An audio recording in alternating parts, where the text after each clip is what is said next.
The widespread mood and conversations of the moment would suggest that motor gearbox units are both the present and the future, slimline, low maintenance and innovative.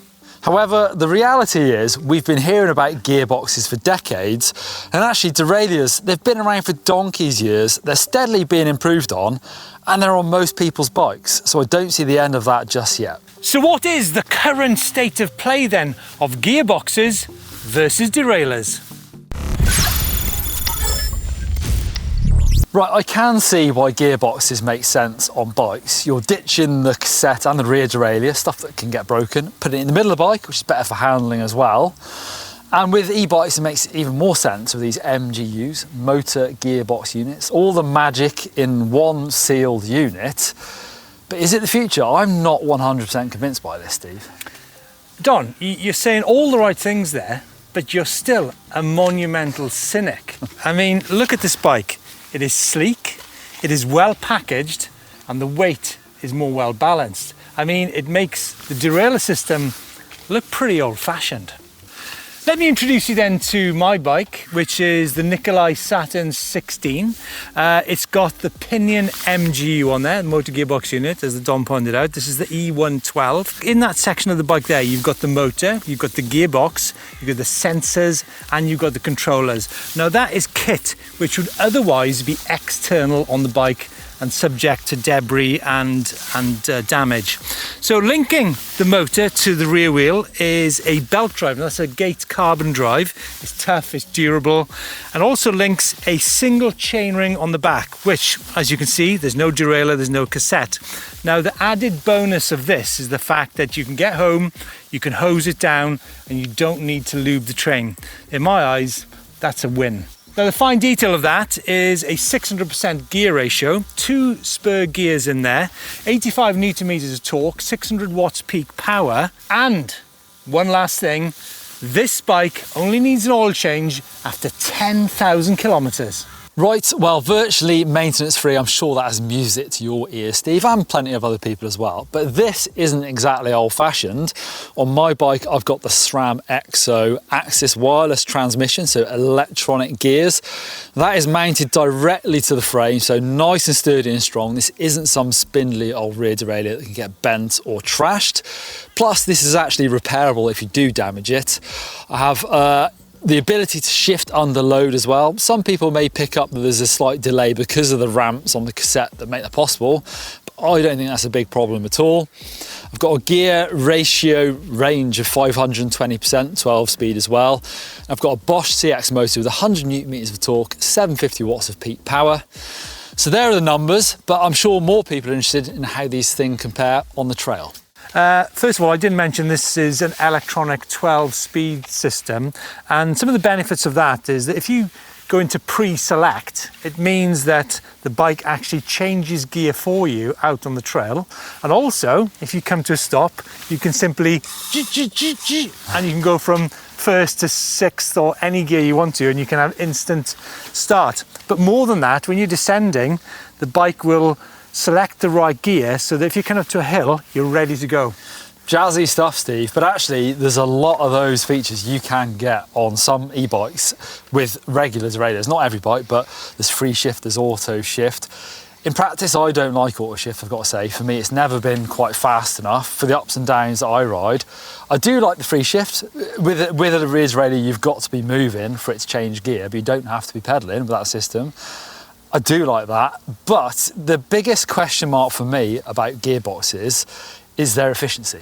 Interesting. So I guess there's two types of efficiency, right? I guess there's the battery motor part of the equation. There's also the efficiency of the system delivering power to the rear wheel. Now I do know, I will agree with you, that system is possibly not as efficient as that. What's quite interesting on this system here, because you've now gone to 100 Newton meters on the Bosch from 85, and you've now gone up to 750 watts peak power, the difference in range is actually quite minimal. So I think that system you got there, and remember we're talking about just these systems here, that is one of the best and the most efficient systems on the market. I do agree. And I'm separating my motor unit from the drivetrain. You know, there's a reason why chains have been around forever. If they're clean and well lubed, Steve, you may not be familiar with that, they are really, really efficient. They last a long time and they work really well. So that is one of my points. You know, I remember from the downhill racing days, we're going a long way back now, but those Hondas, they did not roll very well at all. Yeah, but at the same time, from my perspective, I think having everything packaged in one area is great. Plus, I can clean it with water. One other thing, Don. Now, having ridden this bike at length, I think it's the weight distribution which you get from having the motor gearbox in the middle of the bike. I would say the traction, the sensitivity you get off a bike setup like that is second to none. I do want to qualify that with the fact that we're talking about the whole bike here, not just the gearbox unit as well. Yeah, I mean, hands up there, that's one thing. I've looked into this in the past, sprung mass, all that. You're getting rid of one off the rear wheel and you're sticking it in the middle of the bike and making it sprung mass. So it's a double whammy that, in theory, should definitely make that rear suspension work better. Just moving less mass out of the way. And we see that on the downhill race circuit, which we love talking about. But that £100,000 prize for the first person to win on one of these gearboxes has not been paid out yet. So no one's won on one of them yet. Yeah. Can I also want to say one thing? We're talking about the efficiency of each of the gear shifting. Both these bikes are probably two of the best descending bikes I've ever ridden.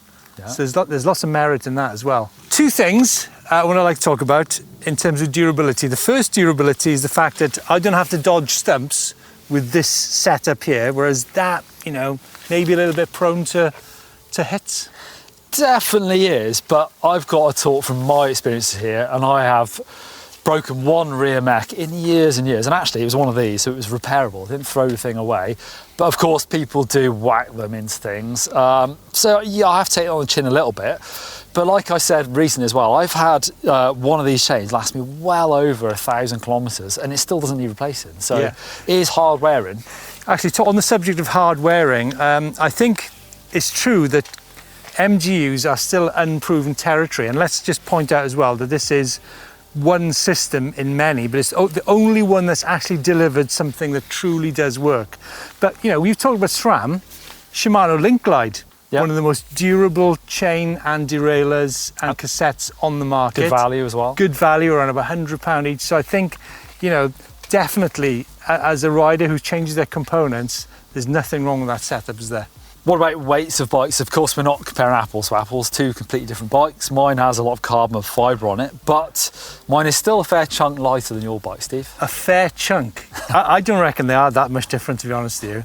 But actually, mine's a full aluminium bike. There's not one piece of carbon on this bike. Oof. But I think it's actually where the weight is, what the suspension design is designed to do. And I'd say both these bikes, even though they're kind of 24 kilos plus, I think they're probably two of the most lively bikes on the market. So it's the suspension design which is important. True, but I mean, we don't totally agree on weights here and there, but I was still, if I could get the same performance from a lighter bike, I would have the lighter bike. I think it is important to point out actually is that, how I feel is the proportion of the weight, 25 kilos to a 95 kilo rider is, a quarter, whereas 25 kilos to a 70 kilo rider like yourself is actually a bigger percentage, right? That is true, Steve. Yeah, except you're not 70 kilos. I'm 73. When we talk about cost of looking after these things, of course, I do have a rather expensive rear mech on here, 590 quid, although, like I said, it's repairable. It is one of the most expensive systems out there. Although the chain is 55 quid, it's not too bad to replace. You don't have those things to worry about, and that does last a lot longer as well, potentially. All those the gearbox inside there and that chain that has oil inside that motor, should I say? For 10,000 Ks. I do have to point out as well is that, it is unproven technology so far, which is why maybe this setup has lasted for so long. One other thing, folks, is the intended use of these bikes. Now, that's very much an enduro bike. You rode it at Hard Rock. Yeah. I would suggest that this is a bike which can it's more of a hybrid bike. As you can see here, there's lugs for mudguards on there. I think this is more of a bike for an adventure ride. True, it is 160mm travel, but I think, like you said, horses for courses. And I think when you look at the bikes that Gearboxes are mounted to, there's still quite a big compromise in the efficiency, but also I suppose on the bikes you can get it on. Actually, one of the audience pointed out the other day is when you get an MGU, which is £2,000 to £3,000, that is when the gearbox bikes will kick off. And you know, we do need more bikes for more price points. It's true that the reliability is still possibly unproven on this, whereas this system has been around for 100 years or more. But I think in conclusion, I think it's, as riders, we need our eMTBs to be efficient, and by that we mean how much range you can get out of the bike. And I think this setup currently is actually more efficient than the MGU, the pinion MGU bike. Get involved in the comments as well. Like I feel like I'm arguing against them. I would love if these things were promising and delivering everything. I just feel like they're not quite there yet, and I'd love to see that they do come and do that. But yeah, get involved. What do you think about derailleurs? Are you smashing them off every other week, and would you love to have a gearbox bike?